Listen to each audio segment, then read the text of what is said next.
ನಮ್ಮ ರಕ್ಷಕನೂ ಒಡೆಯನೂ ಪ್ರಪಂಚ ಮೋಕ್ಷ ಪ್ರದಾತನಾದ ಯೇಸು ಕ್ರಿಸ್ತನ ನಾಮದಲ್ಲಿ ಆತ್ಮೀಯರೆಲ್ಲರಿಗೂ ಎಲ್ಲ ದೈವ ಸೇವಕರಿಗೂ ಹೃತ್ಪೂರ್ವಕ ವಂದನೆಗಳನ್ನು ತಿಳಿಸ್ತಾ ಇದ್ದೀನಿ.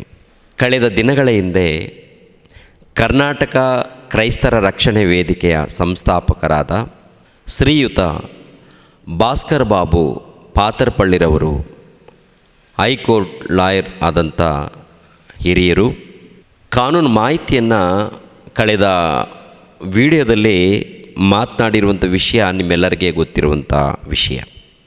ನೀತಿ ಆಯೋಗ ಎನ್ರೋಲ್ಮೆಂಟ್ ಎಂಬ ಕಾನೂನು ಮಾಹಿತಿಯನ್ನು ಕುರಿತು ಮಾತನಾಡೋದಕ್ಕೆ ಅಯ್ಯನವರು ಸಿದ್ಧರಾಗಿದ್ದಾರೆ. ಅವರ ಮೂಲಕ ಕೆಲವು ಮಾಹಿತಿಗಳನ್ನು ತಿಳಿದುಕೊಳ್ಳೋಣ. ನಮ್ಮ ಪರಿಸರದಲ್ಲಿ ನಮ್ಮ ಜೊತೆ ಸೇವಕರಿಗೆ ಈ ವಿಷಯಗಳನ್ನು ತಿಳಿಸೋಣ. ಭಾರತ ಸಂವಿಧಾನವನ್ನು ಗೌರವಿಸಿ ಈ ಸಮಾಜದಲ್ಲಿ ದೇವರು ಮೆಚ್ಚುವಂಥ ಕಾರ್ಯಕ್ರಮಗಳನ್ನು ನಾವೆಲ್ಲರೂ ಒಗ್ಗಟ್ಟಾಗಿ ಒಂದಾಗಿ ಐಕ್ಯತೆಯಿಂದ ಸೇವೆ ಮಾಡೋಣ ಪ್ರಿಯರೇ. ದೇವರ ನಾಮಕ್ಕೆ ಸ್ತೋತ್ರವಾಗಲಿ. ಈಗ ಅಯ್ಯನವರು ಕೆಲವು ವಿಷಯಗಳನ್ನು ಮಾತನಾಡ್ತಾರೆ, ನಾವೆಲ್ಲರೂ ತಿಳ್ಕೊಳ್ಳೋಣ. ದೇವರ ನಾಮಕ್ಕೆ ಸ್ತೋತ್ರವಾಗಲಿ. ವಿಶೇಷವಾದಂಥ ರೀತಿಯಲ್ಲಿ ಈ ಒಂದು ಸಮಯದಲ್ಲಿ ನಾವು ಕಳೆದ ಕೆಲವು ದಿನಗಳ ಹಿಂದೆ ಒಬ್ಬ ಕ್ರೈಸ್ತ ಸಂಘಟನೆಯು ಯಾವ ರೀತಿಯಾಗಿ ನೋಂದಣಿ ಆಗಬೇಕು, ಕ್ರೈಸ್ತರು ಯಾವ ರೀತಿಯಾಗಿ ತಮ್ಮ ಸಂಸ್ಥೆಗಳನ್ನು ಸಭೆಗಳನ್ನು ನೋಂದಣಿ ಮಾಡಿಕೊಳ್ಳಬೇಕು ಎಂಬ ರೀತಿಯಲ್ಲಿ ನಾವು ಮಾತನಾಡಿದ್ದೇವೆ. ಅದಕ್ಕೆ ಸುಮಾರು ಜನ ಸ್ಪಂದಿಸಿ ಕೆಲವು ವಿಷಯಗಳನ್ನು ನಮಗೆ ಪ್ರಶ್ನೆ ಮಾಡಿರೋದರಿಂದ ಈ ಒಂದು ಸಂಚಿಕೆಯಲ್ಲಿ ಇನ್ನೂ ಹೆಚ್ಚಿನ ಕೆಲವು ವಿಷಯಗಳನ್ನು ನಾವು ಮಾತಾಡಲಿಕ್ಕೆ ಇಲ್ಲಿ ಬಂದಿದ್ದೇವೆ. ಮತ್ತು ವಿಶೇಷವಾಗಿ ಈ ಪ್ರಸ್ತುತ ಸಮಯದಲ್ಲಿ ಕ್ರೈಸ್ತರಾದಂಥ ನಮ್ಮಗಳಿಗೆ ಇರತಕ್ಕಂಥ ಶೋಧನೆ, ಕಷ್ಟ, ತೊಂದರೆಗಳಲ್ಲಿ ನಾವು ಯಾವ ರೀತಿ ಜಾಗೃತಿಯಿಂದ ನಮ್ಮ ಸಂಸ್ಥೆಗಳನ್ನು ನಡೆಸ್ಕೊಂಡು ಬರಬೇಕು, ಯಾವ ರೀತಿಯ ಸರ್ಕಾರದ ಮಟ್ಟದಲ್ಲಿ ನಾವು ಅಧಿಕೃತವಾದಂಥ ಒಂದು ಸಭೆ, ಸಂಸ್ಥೆ, ಶಾಲೆ ಮಾಡಿಕೊಳ್ಬೇಕೆಂಬುದಾಗಿ ನಾನು ಎರಡು ವಿಷಯಗಳನ್ನು ನಾನು ಮಾತಾಡಿದ್ದೆ. ಮೊದಲನೇದಾಗಿ, ನಾವು ಒಂದು ಸಂಸ್ಥೆಯನ್ನು ಮಾಡಿಕೊಳ್ಳುವಾಗ ಅದನ್ನು ಸರ್ಕಾರದ ಮಟ್ಟದಲ್ಲಿ ನೋಂದಾವಣೆ ಮಾಡಿಕೊಳ್ಬೇಕೆಂಬುದಾಗಿ ನಾನು ಹೇಳಿದ್ದೆ. ಆ ನೋಂದಣಿಯಲ್ಲಿ ಎರಡು ವಿಷಯಗಳನ್ನು ನಾನು ಮಾತಾಡಿದ್ದೆ. ಮೊದಲನೇದಾಗಿ ಬಂದು ನಾನು ಎಜುಕೇಷನ್ ಸೊಸೈಟೀಸ್ ರಿಜಿಸ್ಟ್ರೇಷನ್ ಆ್ಯಕ್ಟ್, ಎರಡನೇದಾಗಿ ಒಂದು ಟ್ರಸ್ಟ್ ಎಂಬುದಾಗಿ ಆ ಎರಡು ವಿಷಯಗಳ ಬಗ್ಗೆ ನಾನು ಕೂಲಂಕಷವಾಗಿ ತಿಳಿಸಿದ್ದೇನೆ. ಇದು ಎರಡು ವಿಷಯಗಳ ಆದ ಮೇಲೆ ಯಾವುದೇ ಕ್ರೈಸ್ತ ಮಿಷನರಿಗಳು, ದೇವ ಸೇವಕರುಗಳು, ಕ್ರೈಸ್ತ ನಂಬಿಕೆಯಲ್ಲಿ ಜೀವಿಸ್ತಕ್ಕಂಥ ವ್ಯಕ್ತಿಗಳು ಇವೆರಡೇ ಸಂಸ್ಥೆಗಳನ್ನು ನೋಂದಣಿ ಆದಮೇಲೆ ಆಯಿತು, ನಮ್ಮ ಕೆಲಸ ಮುಗಿಯಿತು, ಇನ್ನು ಮುಂದೆ ಯಾವುದೇ ಅವಶ್ಯಕತೆ ನಮಗಿಲ್ಲ ಅನ್ನೋಂಥ ಭಾವನೆಯಲ್ಲಿ ತುಂಬ ಜನ ಇರ್ತಾರೆ. ಹಾಗಿರುವುದರಿಂದ ಮುಖ್ಯವಾಗಿ ಈ ಪ್ರಸ್ತುತ ಸಮಯದಲ್ಲಿ ಸರ್ಕಾರ ಈ ಎರಡೂ ಸಂಸ್ಥೆಗಳು, ಎರಡು ವಿಧವಾದಂಥ ಸಂಸ್ಥೆಗಳಿಗೆ ಇನ್ನೊಂದು ನೋಂದಾವಣೆಯನ್ನು ಕಡ್ಡಾಯಗೊಳಿಸಿದೆ. ಅದು ತುಂಬ ಜನ ಸೇವಕರಿಗೆ, ತುಂಬ ಜನರಿಗೆ ಅದು ಗೊತ್ತಿಲ್ಲ. ಸೊ ಹಾಗಾಗಿಬಿಟ್ಟು ಇವಾಗ ನೀತಿ ಆಯೋಗ ಅಂತ, ಈ ನೀತಿ ಆಯೋಗದಲ್ಲಿ ನಾವು ಒಂದು ವೇಳೆ ನೋಂದಣಿ ಮಾಡಿಕೊಳ್ಳದೇ ಇದ್ದರೆ ಭಾರತ ದೇಶದ ಯಾವುದೇ ಸಂಸ್ಥೆಯು ಅದು ಸರ್ಕಾರದ ಒಂದು ರೆಕಗ್ನೈಸೇಷನ್ ಒಳಗಡೆ ಬರೋದಿಲ್ಲ. ನಾವು ಸಂಸ್ಥೆ ಮಾಡಿಕೊಂಡಿರ್ಬೋದು, ಟ್ರಸ್ಟ್ ಮಾಡಿಕೊಂಡಿರ್ಬೋದು, ಅನೇಕ ಯೋಜನೆಗಳನ್ನು ನಾವು ಹಾಕ್ಕೊಂಡು ನಡೆಸ್ತಿರ್ಬೋದು. ಒಂದು ವೇಳೆ ನಾವು ಈ ನೀತಿ ಆಯೋಗದ ಒಳಗಡೆ ಬರದೇ ಇದ್ದರೆ, ನಿಮ್ಮ ಸಂಸ್ಥೆಯನ್ನು ಅದರಲ್ಲಿ ನೀವು ಎನ್ರೋಲ್ಮೆಂಟ್ ಮಾಡಿಕೊಳ್ಳದೇ ಇದ್ದರೆ ನಿಮ್ಮ ಸಂಸ್ಥೆಗೆ ಯಾವುದೇ ರೀತಿಯ ಒಂದು ಮನ್ನಣೆಯನ್ನು ಸಿಗೋದಿಲ್ಲ. ಹಾಗಾಗಿ ಎಲ್ಲ ಸೇವಕರುಗಳು ದಯಮಾಡಿ ಇದನ್ನು ಗಮನಿಸಬೇಕು. ನಿಮ್ಮಲ್ಲಿ ಒಂದು ಟ್ರಸ್ಟು ಸಭೆಗಾಗಿ ನೀವು ಮಾಡಿಕೊಂಡಿರ್ಬೋದು, ಶಾಲೆಗಾಗಿ ಮಾಡಿಕೊಂಡಿರಬೇಕು, ಇಲ್ಲವೇ ಅನೇಕ ಅಭಿವೃದ್ಧಿ ಕಾರ್ಯಗಳ ಬಗ್ಗೆ ಮಾಡಿಕೊಂಡಿರ್ಬೋದು. ನಾನೊಂದು ಟ್ರಸ್ಟ್ ಮಾಡ್ಕೊಂಡಿದ್ದೀನಿ, ಸಾಕು, ನನಗೆ ಯಾವುದೇ ಬೇರೆ ಅವಶ್ಯಕತೆ ಇಲ್ಲ ನೋಂದಣಿ ಅಂತ ಹೇಳಿ ತಿಳ್ಕೊಂಡಾಗ ಅದು ತಪ್ಪಾಗುತ್ತೆ. ಇತ್ತೀಚೆಗಾಗಿ ಒಂದು ಎನ್ರೋಲ್ಮೆಂಟನ್ನು ಮಾಡಿದ್ದಾರೆ. ಯಾವುದೇ ಸಂಸ್ಥೆ, ಯಾವುದೇ ಟ್ರಸ್ಟು ಅವರು ಒಂದು ವೇಳೆ ನೀತಿ ಆಯೋಗದ ಒಳಗಡೆ ಬರದೇ ಇದ್ದರೆ ಆ ಸಂಸ್ಥೆ ಅದು ಅಯೋಗ್ಯ ಎಂಬುದಾಗಿ ಘೋಷಣೆ ಆಗ್ತದೆ. ನೀವು ಬ್ಯಾಂಕಿನಲ್ಲಿ ಹೋದಾಗ ನಿಮಗೆ ಇದು ನೀತಿ ಆಯೋಗ ಅಂತ ಹೇಳಿ ನಾವು ಹೇಳ್ತಾ ಇದ್ದೇವೆ, ಅದಕ್ಕೆ ಇನ್ನೊಂದು ಹೆಸರು ಕೊಟ್ಟಿದ್ದಾರೆ, ದರ್ಪಣ ಅಂತ. ನೀವು ಬ್ಯಾಂಕಿನಲ್ಲಿ ಹೋಗಿಬಿಟ್ಟು ನಿಮ್ಮದು ಯಾವುದೇ ಒಂದು ವ್ಯವಹಾರವನ್ನು ಮಾಡಬೇಕಂದ್ರೆ, ನಿಮ್ಮ ಅಕೌಂಟನ್ನು ತೆಗಿಬೇಕಂದ್ರೆ ನೀವು ಈ ದರ್ಪಣ್ ಎಂಬತಕ್ಕಂಥ ಒಂದು ಸರ್ಟಿಫಿಕೇಟನ್ನು ನಾವು ಪ್ರೊಡ್ಯೂಸ್ ಮಾಡಬೇಕಾಗುತ್ತೆ. ಇತ್ತೀಚೆಗೆ ಅದು ಸರ್ವಸಾಮಾನ್ಯ ಆಗಿಬಿಟ್ಟಿದೆ. ಹಾಗಾಗಿ ಇದನ್ನು ನೀತಿ ಆಯೋಗವಂತೂ ಕರೀತಾರೆ, ಆಮೇಲೆ ಈ ಕಡೆ ದರ್ಪಣ ಅಂತಲೂ ಸ್ವಲ್ಪ ಸಾಮಾನ್ಯವಾಗಿ ಕರೀತಾರೆ. ಇದಕ್ಕೆ ಬೇಕಾಗಿರ್ತಕ್ಕಂಥ ಯಾವುದೇ ಹೆಚ್ಚಿನ ಹಣವನ್ನು ನೀವು ಖರ್ಚು ಮಾಡುವಂಥ ಅವಶ್ಯಕತೆ ಇಲ್ಲ. ನಿಮ್ಮ ಸಂಸ್ಥೆ ಇಲ್ಲವೇ ನಿಮ್ಮ ಟ್ರಸ್ಟಿನ ಸದಸ್ಯರ ವಿವರವನ್ನು ಕೊಡಬೇಕಾಗುತ್ತೆ. ನಿಮ್ಮ ಸಂಸ್ಥೆಯಲ್ಲಿ ಟ್ರಸ್ಟಿನಲ್ಲಿ ಎಷ್ಟು ಜನ ಸದಸ್ಯರಿದ್ದೀರಿ, ಅವರ ಆಧಾರ್ ಕಾರ್ಡುಗಳು ಮತ್ತು ಅವರ ಪ್ಯಾನ್ ಕಾರ್ಡು, ಇಷ್ಟೊಂದು ಇನ್ಫಾರ್ಮೇಷನನ್ನು ನೀವು ನಿಮ್ಮ ಹತ್ತಿರದ ಯಾವುದೇ ನಿಮ್ಮ ಆಡಿಟರ್ಸ್ಗಳಿಗೆ ಅದನ್ನು ಕೊಟ್ಟು, ಕೆಲವು ಇನ್ಫಾರ್ಮೇಷನ್ಗಳು ಮತ್ತು OTPಗಳು ಬರ್ತವೆ, ಅದಕ್ಕೆ ನೀವು ತಕ್ಕದಾಗಿ ನೀವು ಉತ್ತರ ಕೊಟ್ಟಾಗ ನೀವು ಆ ನೀತಿ ಆಯೋಗದ ಒಳಗಡೆ ಬರ್ತೀರಿ. ತುಂಬ ಜನ ನೀತಿ ಆಯೋಗ ಏನು ಎಂಬುದಾಗಿ ತುಂಬ ಒಂದು ಕನ್ಫ್ಯೂಷನಲ್ಲಿ ಇರ್ತಾರೆ. ಇದೇನಿದು ನೀತಿ ಆಯೋಗ ಅಂತಾರೆ ಅಂತ. ಸ್ವಲ್ಪ ಜನ ಇದನ್ನು ದರ್ಪಣ ಅಂತ ಕೇಳ್ತಾರೆ. ಇದು ದರ್ಪಣ ಅಂದರೆ ಏನು ಅಂತ. ಅದು ಯಾವುದು ಏನು ದೊಡ್ಡ ವಿಷಯನೇ ಅಲ್ಲ. ಆದರೆ ಅದನ್ನು ನಾವು ಮಾಡಿಕೊಳ್ಳುವಾಗ ಸ್ವಲ್ಪ ಎಡವಿದರೂ ಸಹ ನಮ್ಮ ಸಂಸ್ಥೆಗೆ ಆ ಇರುವ ಮನ್ನಣೆ ಅನ್ನೋದೇ ಬಿದ್ದು ಹೋಗುತ್ತೆ. ಸೊ ಹಾಗಿರುವುದರಿಂದ ಈ ನೀತಿ ಅಂತ ಏನು ಕೊಟ್ಟಿದ್ದಾರೆ, ಇದು ಬಂದು ನೀತಿ NITI, ಇದು 4 ಅಕ್ಷರ ಇದೆ, ನೀತಿ ಅಂತ ಕೊಟ್ಟಿದ್ದಾನೆ. NITI ಅದಂದರೆ national institution for transforming India ಅಂತ ಕೊಡ್ತಾರೆ. ಅಂದರೆ ಅದು ಟ್ರಾನ್ಸ್ಫಾರ್ಮೇಷನ್ ಅಂತಂದರೆ ಯಾವುದೇ ರೀತಿ ಮುಚ್ಚುಮರೆ ಇಲ್ಲ ಅಂತ ಅದು. ನಾವು ಸರ್ಕಾರಕ್ಕೆಲ್ಲ ಓಪನ್ ಆಗಿಟ್ಟಿದ್ದೀವಿ ಅಂತ ಅದು.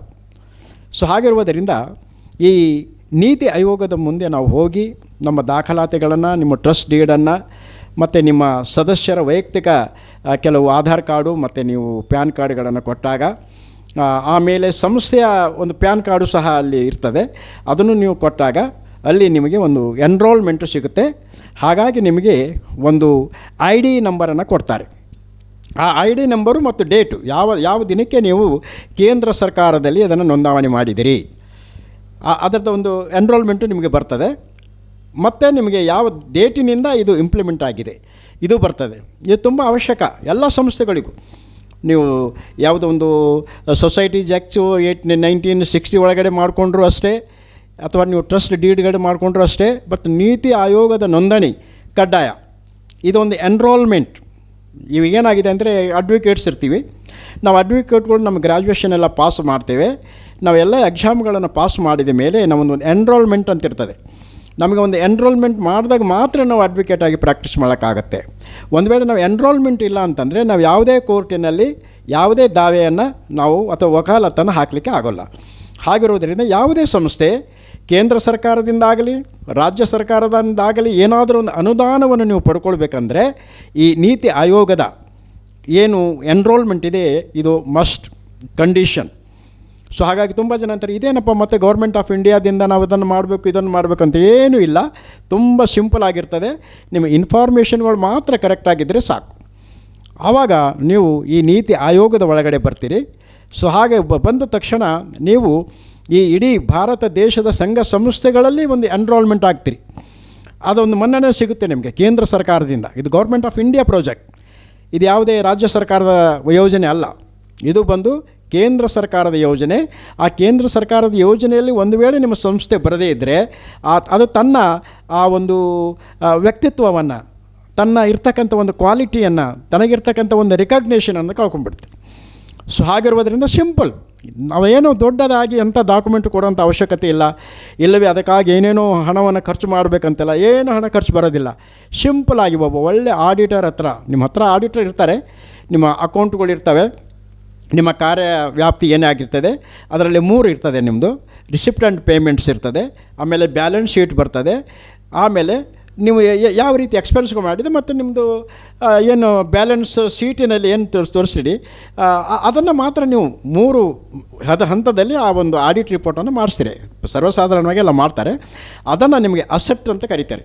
ನಿಮ್ಮ ಸಂಸ್ಥೆಗೆ ಇರ್ತಕ್ಕಂಥ ಅಸೆಟ್ಟನ್ನು ಅದೊಂದು 2 ವರ್ಷ ಮಿನಿಮಮ್ ಅಂದರೆ ಒಂದು 2 ವರ್ಷದ ಆಡಿಟ್ ರಿಪೋರ್ಟು, ಆಮೇಲೆ ನಿಮ್ಮ ರಿಜಿಸ್ಟ್ರೇಷನ್ ಕಾಪಿ, ಆಮೇಲೆ ನಿಮ್ಮ ಸದಸ್ಯರ ಪರಿಚಯ, ಇಷ್ಟೊಂದು ದಾಖಲಾತಿ ಕೊಟ್ಟರೆ ನನಗೆ ತಿಳಿದ ರೀತಿಯಲ್ಲಿ ಒಂದು ಮ್ಯಾಕ್ಸಿಮಮ್ ಅಂದರೆ ಒಂದು ₹1,000, ಇಲ್ಲವೇ ಬೇರೆ ಯಾರೋ ಅವರು ಹೆಚ್ಚಿಗೆ ಒಂದು ಚಾರ್ಜ್ ಮಾಡ್ತಾರೆ ಅಂದರೆ 1,500 ಇಲ್ಲವೇ ₹2,000 ನಿಮ್ಮದು ನೀತಿ ಆಯೋಗದಲ್ಲಿ ಒಂದು ಎನ್ರೋಲ್ಮೆಂಟ್ ಆಗುತ್ತೆ. ಅದಕ್ಕಾಗಿ ನೀವು ಭಯಪಟ್ಟು ಇದೇನಪ್ಪ ಇದು ಹಣ ಎಲ್ಲ ಅವರಿಗೆ ಕೊಡಬೇಕು, ನಮ್ಮದು ಬ್ಯಾಂಕ್ ಅಕೌಂಟ್ ಎಲ್ಲ ಅವ್ರಿಗೆ ಕೊಡಬೇಕು, ನಮ್ದು ಇರ್ತಕ್ಕಂಥ ಅಸೆಟ್ಗಳೆಲ್ಲ ಅವ್ರಿಗೆ ಕೊಡಬೇಕಂತಂದು ನೀವೇನಾದರೂ ಭಯಪಟ್ಟಿದ್ದರೆ ಇವತ್ತಿನ ದಿವಸದಲ್ಲಿ ಕೇಂದ್ರ ಸರ್ಕಾರದಲ್ಲಿ ನೋಡ್ತಿದ್ದೇವೆ. ಇದು FCRA ಅಂತ ಹೇಳಿ ಒಂದು ದೊಡ್ಡ ಗಲಾಟೆ ನಡೀತಾ ಇದೆ ಇವಾಗ. ಆ FCRA ಬಿಲ್ಲನ್ನು ಅವರು ಕ್ಯಾನ್ಸಲ್ ಮಾಡಬೇಕೆಂಬುದಾಗಿ ಈಗೇನು ಮಾಡಿದ್ದಾರೆ ಅಂದರೆ FCRA ಬಿಲ್ 2026 ಅಂತ ಹೇಳಿ ಒಂದು ಮೊನ್ನೆ ರೀಸೆಂಟಾಗಿ ಒಂದು ಅಮೆಂಡ್ಮೆಂಟ್ ಬರಬೇಕಾಗಿತ್ತು. ಆದರೆ ಸ್ವಲ್ಪ ವಿರೋಧ ಪಕ್ಷದವರು ಅದನ್ನು, ಯಾಕೆಂದರೆ ಕ್ರೈಸ್ತರನ್ನು ಗುರಿಯಾಗಿಟ್ಟುಕೊಂಡು ಆ ಕಾರ್ಯವನ್ನು ಮಾಡುತ್ತಿರುವುದರಿಂದ ಅನೇಕ ಜನ ಅದನ್ನು ವಿರೋಧಿಸಿದ್ದಾರೆ. ಆದರೆ ಗೊತ್ತೇ ಇದೆ ಪ್ರಸ್ತುತ ಈ ರಾಜಕೀಯ ಸ್ಥಿತಿಯಲ್ಲಿ ಅವರು ಒಂದಿಲ್ಲ ಒಂದು ಕಾರಣದಿಂದ ಒಂದು ರೀತಿಯಲ್ಲಿ ಅವ್ರು ಏನು ಮಾಡ್ತಾರೆ ಅದನ್ನು ಇಂಪ್ಲಿಮೆಂಟ್ ಮಾಡ್ತಾರೆ. ನಾವು ತಿಳ್ಕೊಬಾರ್ದು ಸಾಕು ಏನೋ ಯಾವುದೋ ಕಷ್ಟ ಬಂದಾಗ ಮುಸಲ್ಮಾನರನ್ನೇ ಅವರು ಗುರಿಯಾಗಿಟ್ಕೊಳ್ತಾರೆ, ಮುಸಲ್ಮಾನರು ದಾಳಿ ಮಾಡ್ತಾರೆ, ಮಸ್ಜಿದ್ಗಳು ಮಾಡ್ತಾರೆ ಎಂಬುದಾಗಿಲ್ಲ. ನಾನು ಇವತ್ತು ಛತ್ತೀಸ್ಗಢದ ಒಂದು ಇತಿಹಾಸವನ್ನು ನೋಡಿದೆ. ಗ್ರೇಸ್ ಮಿನಿಸ್ಟ್ರಿ ಎಂಬತಕ್ಕಂಥ ಒಂದು ಚರ್ಚ್ ಛತ್ತೀಸ್ಗಢದಲ್ಲಿ, ಅದು ಯಾವ ರೀತಿ ದಾಖಲಾತಿಗಳು ಇಟ್ಕೊಂಡಿದ್ರೋ ಇಲ್ಲೋ ನನಗೆ ಗೊತ್ತಿಲ್ಲ. ಬಟ್ ಯಾವ ರೀತಿ ನೋಟಿಸ್ ಅವರಿಗೆ ಸರ್ವ್ ಆಗಿತ್ತೋ ಇಲ್ಲೋ ಅದು ಗೊತ್ತಿಲ್ಲ. ಆದರೆ ಡ್ಯೂ ಟು ನೆಗ್ಲಿಜೆನ್ಸಿ, ಅವರ ಒಂದು ತಪ್ಪಿನಿಂದ, ಅದು ನಿರ್ಲಕ್ಷ್ಯದಿಂದ ಆ ಸಂಸ್ಥೆಯನ್ನು ಇವತ್ತು ಡಿಮಾಲಿಷ್ ಆಯಿತು. ಜಸ್ಟ್ ಒಂದು ವಾರದ ಮಾತನ್ನು ನಾನು ಹೇಳ್ತಾ ಇದ್ದೀನಿ. ಇವಾಗ ನಿಮ್ಗೆ ಗೊತ್ತೇ ಇದೆ ಈ ಸ್ಥಿತಿಯಲ್ಲಿ ಈಗ ಕೆಲವು ಕೋಮುವಾದಿ ಶಕ್ತಿಗಳು ಇಲ್ಲ ಆ ಚರ್ಚ್ ಇದ್ದ ಸ್ಥಳದಲ್ಲಿಯೇ ನಾವು ದೇವಸ್ಥಾನವನ್ನು ಕಟ್ಟಬೇಕು ಎಂಬುದಾಗಿ ಒಂದು ಯೋಜನೆಯನ್ನು ಸಹ ಅವರು ಹಾಕ್ಕೊಂಡಿದ್ದಾರೆ. ಇಂತಹ ಸ್ಥಿತಿಯಲ್ಲಿ ಕ್ರೈಸ್ತರಾದಂಥ ನಾವುಗಳು ನಮಗಿರ್ತಕ್ಕಂಥ ಏನು ಒಂದು ಪ್ರೊವಿಷನ್ ಇದೆ ಅದನ್ನು ನಾವು ಉಪಯೋಗ ಮಾಡಿಕೊಳ್ಬೇಕು. ಆಮೇಲೆ ನೀವು ಈ ನೀತಿ ಆಯೋಗದ ಒಳಗಡೆ ನಿಮ್ಮದೊಂದು ಎನ್ರೋಲ್ಮೆಂಟ್ ಆದಾಗ ನಿಮ್ಮ ಸಂಸ್ಥೆಗೆ ಒಂದು ಭದ್ರತೆ ಇರ್ತದೆ. ನಿಮ್ಮ ಸಂಸ್ಥೆ ಯಾರಾದರೂ ಒಂದು ಕೇಳಿದಾಗ ಅಥವಾ ಯಾವುದೇ ಸರ್ಕಾರವಾಗಲಿ ಅಥವಾ ಬೇರೆ ಯಾರಾದರೂ ಬಂದು ಎನ್ಕ್ವೈರಿ ಆಫೀಸರ್ಗಳನ್ನು ನಿಮ್ಮ ಸಂಸ್ಥೆ ಬಗ್ಗೆ ಕೇಳುವಾಗ ನಿಮ್ಮದೆಲ್ಲ ಫುಲ್ ಇನ್ಫಾರ್ಮೇಷನ್ ಬಂದು ಗೌರ್ಮೆಂಟ್ ಆಫ್ ಇಂಡಿಯಾ ಜೊತೆ ಇರುತ್ತೆ. ಸೊ ಹಾಗಾಗಿ ನಿಮ್ಮ ಆಯವ್ಯಯ, ನಿಮ್ಮ ಹಣಕಾಸಿನ ವ್ಯವಹಾರ ಎಲ್ಲವನ್ನೂ ಸಹ ಸರ್ಕಾರದಲ್ಲಿರ್ತದೆ. ಟ್ರಾನ್ಸ್ಫಾರ್ಮಿಂಗ್ ಇಂಡಿಯಾ ಅಂದರೆ there should not be any secret. ಮೊದಲೇನಾಗ್ತಿತ್ತು, ಯಾವನೋ ಹಣ ಕಳಿಸ್ತಿದ್ದ, ಎಲ್ಲೋ ಬರ್ತಿತ್ತು, ಅದನ್ನು ತೊಗೊಳ್ತಿದ್ರು, ಏನೋ ಮಾಡ್ತಿದ್ರು ಎಂಬುದಾಗಿ. ಹಾಗಾಗಿ ಇವತ್ತು ಏನಾಗಿದೆ ಅಂದರೆ FCRA ಈ ಬಿಲ್ಲನ್ನು ಅವರು ಅಮೆಂಡ್ಮೆಂಟ್ ಮಾಡಿ ಅವರು ಪ್ರತಿಯೊಂದಕ್ಕೂ ಒಂದು ಲೆಕ್ಕವನ್ನು ಕೇಳ್ತಾ ಇದ್ದಾರೆ. ಕೊನೆಯದಾಗಿ ಒಂದು ಕನ್ಕ್ಲೂಷನ್ ಬರ್ತದೆ ಏನಂದರೆ, ಯಾಕೆಂದರೆ ನೋ ಮ್ಯಾನ್ ಇಸ್ ಪರ್ಫೆಕ್ಟ್, ಯಾವುದೇ ಸಂಸ್ಥೆ ಪರಿಪೂರ್ಣ ಆಗಿರಲಿಕ್ಕಾಗಲ್ಲ. ಅಂಥ ಸಂದರ್ಭದಲ್ಲಿ ನಿಮಗಿರುವ ಆಸ್ತಿ ಪಾಸ್ತಿ, ಸಭೆ, ಸ್ಕೂಲು ಎಲ್ಲ ಇನ್ಸ್ಟಿಟ್ಯೂಷನ್ಗಳನ್ನು ಅವರು ವಶಪಡಿಸಿಕೊಂಡು ಸರ್ಕಾರದ ಅಧೀನದಲ್ಲಿ ಇಟ್ಟುಕೊಂಡು ನಿಮ್ಮನ್ನು ಗುಲಾಮರಾಗಿ ಮಾಡ್ತಕ್ಕಂಥ ಒಂದು ವ್ಯವಸ್ಥೆ ನಡೀತಾ ಇದೆ. ಹೀಗಾಗಿ ಕ್ರೈಸ್ತರು ವಿದ್ಯಾವಂತರು, ಜ್ಞಾನಿಗಳು, ದೇವಭಯಭಕ್ತಿಗಳಂಥ ಜನ, ಆದರೆ ಕೆಲವು ವಿಷಯಗಳ ಬಗ್ಗೆ ನಾವು ಮೈ ಮರೆತಿಯನ್ನು ಮಾಡ್ತೀವಂದರೆ ನಮಗಿರ್ತಕ್ಕಂಥ ರೆಕಗ್ನೇಷನನ್ನು ನಾವು ಕಳ್ಕೊಳ್ತಾ ಇದ್ದೇವೆ. ಅದಕ್ಕಾಗಿ ಎಲ್ಲ ದೇವ ಸೇವಕರಲ್ಲಿ ನನ್ನ ಮನವಿ, ನಿಮ್ಮ ಸಭೆಯ ಯಾವುದೇ ನಿಮ್ಮ ದಾಖಲಾತಿಗಳು ಟ್ರಸ್ಟ್ ಆಗಿರಲಿ, ಇಲ್ಲವೇ ಒಂದು ಎಜುಕೇಷನ್ ಸೊಸೈಟಿ ಆಗಿರಲಿ, ಅಥವಾ ನೀವು ಯಾವುದೇ ಆ್ಯಕ್ಟಿನಲ್ಲಿ ನೀವು ಒಂದು ವೇಳೆ ನೋಂದಣಿ ಮಾಡಿಕೊಂಡು ನಿಮ್ಮ ಕಾರ್ಯವನ್ನು ನೀವು ಮಾಡ್ತಾಯಿದ್ದೀರಂದರೆ ದಯಮಾಡಿ ತಕ್ಷಣದಿಂದಲೇ ನೀವು ನಾಳೆನೇ ಬೇಕಾದರೆ ನೀವು ಹೋಗಿಬಿಟ್ಟು ನಿಮ್ಮ ಹತ್ತಿರದ ಆಡಿಟರನ್ನು ಕಾಂಟ್ಯಾಕ್ಟ್ ಮಾಡಿ ನಿಮಗಿರುವಂತಹ ದಾಖಲಾತಿಗಳನ್ನು ಕೊಡಿ. ಅವರು ಏನಾದರೂ ಕುಂದುಕೊರತೆ ಇದ್ದಾಗ ಅದನ್ನು ಸರಿಪಡಿಸಿಕೊಂಡು ಈ ನೀತಿ ಆಯೋಗದ ಒಂದು ಎನ್ರೋಲ್ಮೆಂಟನ್ನು ನಿಮಗೆ ಮಾಡಿಕೊಡ್ತಾರೆ. ಇದು ಒಂದು ಪರಿಪೂರ್ಣತೆಯ ಭಾಗ. ನಿಮ್ಮ ಸಂಸ್ಥೆ, ನಿಮ್ಮ ಸಭೆ, ನಿಮ್ಮ ಚರ್ಚು, ನಿಮ್ಮ ಶಾಲೆ, ನಿಮ್ಮ ಹಾಸ್ಟೆಲು, ನಿಮ್ಮ ಆರ್ಫನೇಜು ಎಲ್ಲದಕ್ಕೂ ಸಹ ಈ ನೀತಿ ಆಯೋಗ ತುಂಬ ಅವಶ್ಯಕತೆ ಇದೆ. ನಾನು ಹೇಳಿದ ರೀತಿಯಲ್ಲಿ ಮೊದಲನೇದಾಗಿ ಬಂದು ಸೊಸೈಟಿ ರಿಜಿಸ್ಟ್ರೇಷನ್ ಆ್ಯಕ್ಟು, ಎರಡನೇದಾಗಿ ಟ್ರಸ್ಟು, ಮೂರನೇದಾಗಿ ನೀತಿ ಆಯೋಗ ಅಥವಾ ದರ್ಪಣ. ನೀವು ನೀತಿ ಆಯೋಗ ಅಂತ ಕರ್ಕೊಳ್ಳಿ ಅಥವಾ ದರ್ಪಣ ಅಂತ ಕರ್ಕೊಳ್ಳಿ. ಇದು ಬಂದುಬಿಟ್ಟು national institution for transforming India, government of India. ಈ ರೀತಿಯಾಗಿ ಒಂದು ಸರ್ಟಿಫಿಕೇಟ್ ನಿಮ್ಗೆ ಬರ್ತದೆ. ಒಂದು ಕಾಪಿಯನ್ನು ಬೇಕಾದರೆ ನನ್ನ ಹತ್ರ ಇದೆ, ಅದನ್ನು ನಾನು ನಿಮಗೆ ಡಿಸ್ಪ್ಲೇ ಮಾಡ್ತೀನಿ. ಏನಿಲ್ಲ, ಒಂದು ಸರ್ಟಿಫಿಕೇಟ್ ಕೊಡ್ತಾರೆ. ಸೊ ಹಾಗಾಗಿಬಿಟ್ಟು ನಿಮಗೆ ಒಂದು ಬಲ, ನಾನು ಗೌರ್ಮೆಂಟ್ ಆಫ್ ಇಂಡಿಯಾದಲ್ಲಿ ನಾನು ಒಂದು ಎನ್ರೋಲ್ಮೆಂಟ್ ಆಗಿದ್ದೀನಿ, ನನಗೊಂದು ಸಂಖ್ಯೆ ಕೊಟ್ಟಿದ್ದಾರೆ, ಯೂನಿಕ್ ID ಅಂತ ಕೊಡ್ತಾರೆ. ಆ ಯೂನಿಕ್ ID ಅಂತಂದರೆ ಥ್ರೂಔಟ್ ಇಂಡಿಯಾದಲ್ಲಿ ಎಲ್ಲರಿಗೂ ಒಂದೊಂದು ನಂಬರ್ ಕೊಡ್ತಾರೆ. ಆ ಒಂದು ಲಿಸ್ಟಿನಲ್ಲಿ ನಿಮ್ಮ ಹೆಸರು, ನಿಮ್ಮ ಸಂಸ್ಥೆ, ನಿಮ್ಮ ಸಭೆ ಬಂದುಬಿಡ್ತದೆ. ದಯಮಾಡಿ ಎಲ್ಲ ದೇವಸೇವಕರಲ್ಲಿ ಈ ಕಾರ್ಯವನ್ನು ನೀವು ಮಾಡಿಕೊಳ್ಬೇಕೆಂಬುದಾಗಿ ನನ್ನ ಬೇಡಿಕೆ. ಏನಾದರೂ ನಿಮಗೆ ಡೌಟುಗಳು, ಏನಾದರೂ ತೊಂದರೆಗಳು ಇದ್ದ ಪಕ್ಷದಲ್ಲಿ ದಯಮಾಡಿ ನಾವು ಕೆಳಗಡೆ ಕೊಡ್ತಕ್ಕಂಥ ಸಂಖ್ಯೆಗೆ ನೀವು ಕಾಂಟ್ಯಾಕ್ಟ್ ಮಾಡಬಹುದು. ಅಂಥ ಸಂದರ್ಭದಲ್ಲಿ ನಾವು ಕೈಲಾದ ಮಟ್ಟಿಗೆ ನಮ್ಮ ಸಮಯಕ್ಕೆ ಅನುಗುಣವಾಗಿ ನಾವು ನಿಮಗೆ ಸಪೋರ್ಟ್ ಮಾಡಲಿಕ್ಕೆ ಆಗುತ್ತೆ. ಅದಾದಮೇಲೆ ಮುಖ್ಯವಾದಂಥ ಒಂದು ವಿಷಯಕ್ಕೆ ಬರೋಣ. ಈಗ ಸಂಸ್ಥೆಯನ್ನು ರಕ್ಷಣೆ ಮಾಡಿಕೊಳ್ಳೋ ವಿಷಯದಲ್ಲಿ ಶಾಲೆಗಳು, ಸಭೆಗಳು, ಆಮೇಲೆ ನಮ್ಮ ಕ್ರೈಸ್ತ ಸಂಘ ಸಂಸ್ಥೆಗಳ ಬಗ್ಗೆ ನಾವು ರಕ್ಷಣೆ ಮಾಡಿಕೊಳ್ಳಲಿಕ್ಕೆ ಅಥವಾ ಸರ್ಕಾರದಲ್ಲಿ ನೋಂದಣಿ ಮಾಡಿಕೊಳ್ಳೋ ಬಗ್ಗೆ ಈ ಮೂರುಗಳನ್ನು ಹೇಳಿದೆ. ಮೊದಲನೇದಾಗಿ ನಿಮ್ಮ ಸಂಸ್ಥೆ ನೋಂದಣಿ ಆಗಿರಬೇಕು, ಎರಡನೇದಾಗಿ ನೀವು ಟ್ರಸ್ಟ್ ಆಗಿರಲಿ ಅಥವಾ ಸಂಸ್ಥೆ ಆಗಿರಲಿ, ಮೂರನೇದು ಬಂದು ತುಂಬ ಅವಶ್ಯಕತೆ ಮತ್ತು ಇಂಪಾರ್ಟೆಂಟ್ ಇರ್ತಕ್ಕಂಥ ವಿಷಯ ಅಂತಂದರೆ ನೀವು ಬಂದು ನೀತಿ ಆಯೋಗದ ಒಳಗಡೆ ಎನ್ರೋಲ್ಮೆಂಟು ಮಾಡಿಕೊಳ್ಬೇಕು. ಇವು ಮೂರನ್ನು ದಯಮಾಡಿ ಜ್ಞಾಪಕ ಇಟ್ಕೊಳ್ಳಿ. ಅದಾದ ಮೇಲೆ ದೈವ ಸೇವಕರಿಗೆ ಇನ್ನೊಂದು ರಿಜಿಸ್ಟ್ರೇಷನ್ ಇದೆ. ಒಂದು ಸಂಸ್ಥೆ ರಿಜಿಸ್ಟ್ರೇಷನ್ನು, ಎರಡನೇದಾಗಿ ಟ್ರಸ್ಟು, ಮೂರನೇದಾಗಿ ನೀತಿ ಆಯೋಗ, ನಾಲ್ಕನೇದಾಗಿ ಒಂದಿದೆ, ಅದು ದೇವ ಸೇವಕರಿಗೆ ತುಂಬ ಅತ್ಯಂತ ಅವಶ್ಯಕತೆ ಇರ್ತಕ್ಕಂಥ ಒಂದು ನೋಂದಣಿ. ಅದು ರಿಜಿಸ್ಟ್ರೇಷನ್ನೇ, ಅದು ನೋಂದಣಿನೇ. ಅದು ತುಂಬ ಜನ ಅದನ್ನು ಗಮನಿಸೋದಿಲ್ಲ. ಸಭೆ ಅಭಿವೃದ್ಧಿಯಲ್ಲಿ, ಕಾಂಗ್ರಿಗೇಷನ್ ಹೆಚ್ಚಿಗೆ ಮಾಡುವುದರಲ್ಲಿ, ಸಭೆ ಅದನ್ನು ಅಭಿವೃದ್ಧಿಪಡಿಸುವುದರಲ್ಲಿ ತೊಡಗಿರ್ತಾರೆ ವಿನಃ ಅವರು ಒಬ್ಬ ಸರ್ಕಾರದಿಂದ ಮಾನ್ಯತೆ ಪಡೆದಿರತಕ್ಕಂಥ ದೇವ ಸೇವಕರಾಗಲಿಕ್ಕೆ ಪ್ರಯತ್ನ ಪಡೋದು. ತುಂಬ ಜನ ಅದು ನೋಡ್ತೇವೆ ನಾವು. ಎಲ್ಲರೂ ನಾವು ಕೈ ಎತ್ಕೊಳ್ತೇವೆ. ಏನು ಎಲ್ಲಾದರೂ ಒಂದು ಜನರಲ್ ಪಬ್ಲಿಕ್ಕಾಗಿ ನಾನು ಸುಮಾರು ಕಡೆ ಎಲ್ಲ ಜಿಲ್ಲೆಗಳಲ್ಲಿ ಹೋದಾಗ ಎಲ್ಲ ಮೀಟಿಂಗ್ಗಳನ್ನು ಮಾಡ್ತೇವೆ. ಎಲ್ಲರಿಗೆ ನಾನೊಂದು ಪ್ರಶ್ನೆ ಮಾಡ್ತೇನೆ, ಈ ಜೀವಬಾಧ್ಯರ ಪಟ್ಟಿ ಬಗ್ಗೆ ಎಷ್ಟು ಜನರಿಗೆ ನಂಬಿಕೆ ಇದೆ, ಎಷ್ಟು ಜನರ ಹೆಸರುಗಳು ಜೀವಬಾಧ್ಯರ ಪಟ್ಟಿಲಿದೆ ಅಂದಾಗ ಮ್ಯಾಕ್ಸಿಮಮ್ ಜನ ಏನೊಂದು 4-5 ಜನ ಗೊತ್ತಿಲ್ಲದೇನೋ ಅಥವಾ ನನಗೆ ಯೋಗ್ಯತೆ ಇಲ್ಲ ಅಂತಲೂ ತಿಳ್ಕೊಳ್ಬೋದು, ಉಳಿದ ಎಲ್ಲರೂ ಕೈ ಎತ್ತಾರೆ. ಜನ ನೋಡ್ಲಂತ ಎತ್ತಾರೋ ಅಥವಾ ತಮ್ಮ ಸ್ಯಾಟಿಸ್ಫ್ಯಾಕ್ಷನ್ಗಾಗಿ ಎತ್ತಾರೋ ಅದು ನನಗೆ ಗೊತ್ತಿಲ್ಲ. ಬಟ್ ನಾನು ಪ್ರಶ್ನೆ ಮಾಡಿದಾಗ ಆ ಹಾಲಿನಲ್ಲಿರ್ತಕ್ಕಂಥ, ಸಭೆಯಲ್ಲಿರ್ತಕ್ಕಂಥ, ಆ ಕೂಟದಲ್ಲಿರ್ತಕ್ಕಂಥ ಮ್ಯಾಕ್ಸಿಮಮ್ ಜನ 90% ಜನ ಕೈ ಎತ್ತಾರೆ. ಏನು, ನನ್ನ ಹೆಸರು ಜೀವಬಾಧ್ಯರ ಪಟ್ಟಿಯಲ್ಲಿ ಇದೆ ಎಂಬುದಾಗಿ. ಆದರೆ ಸೇವಕರುಗಳು ಪರಿಪೂರ್ಣ ಸೇವಕರಾಗಲಿಕ್ಕೆ ಇರ್ತಕ್ಕಂಥ ಮುಖ್ಯವಾದಂಥ ಆಲೋಚನೆಯನ್ನು, ಮುಖ್ಯವಾದಂಥ ವಿಷಯವನ್ನು ಬಿಟ್ಬಿಡ್ತಾರೆ.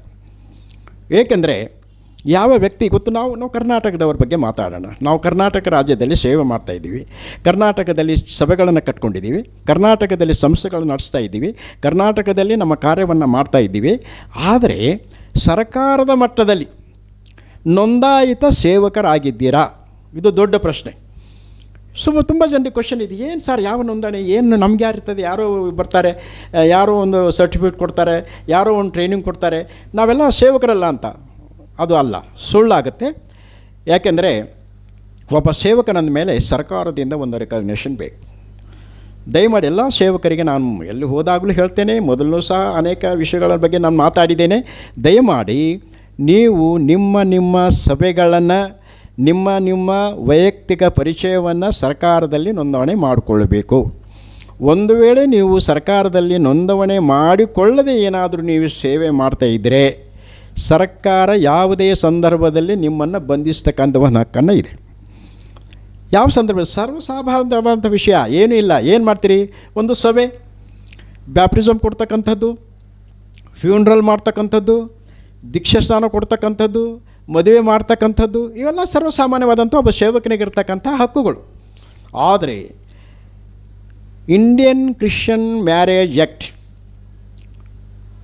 1872 ಸೆಕ್ಷನ್ 9 ಪ್ರಕಾರವಾಗಿ ಒಂದು ವೇಳೆ ಯಾವುದೇ ಒಬ್ಬ ಸೇವಕನಿಗೆ ಅದು ಅನುಮತಿ ಇಲ್ಲ ಅಂದರೆ ಅವನು ಬಂದು ಆ ಶಿಕ್ಷೆಗೆ ಆರ್ಯನಾಗಿರ್ತಾನೆ.